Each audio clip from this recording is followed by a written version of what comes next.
Did you know you can get 3 free gifts in Hong Kong Disneyland just by celebrating their 20th anniversary? Yes, you don't need to spend for expensive souvenirs because pwede mo naman siyang makuha ng libre lang. So, here are the 3 freebie must-grabs na baka hindi mo lang alam. First, free button pins. Makukuha mo siya sa City Hall. It is located at the left side after park entrance. It is super cute and collectible. Sabihin mo lang, it's my first time celebrating in Disneyland or I'm celebrating my birthday. Hindi mo kailangan ng proof, bibigyan ka nila agad. Next, free Disney Digital Photo Pass. Just approach any Disney photographer inside the park. They usually positioned at the entrance and meron din sa harap ng castle.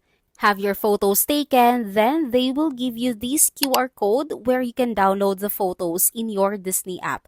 Just make sure to follow the instructions here. And lastly, if you booked your Disneyland ticket via Klook, you'll get a free limited edition 20th anniversary souvenir pin. Or meron din other gifts available. You can claim it right inside the park, in Centennial Hall.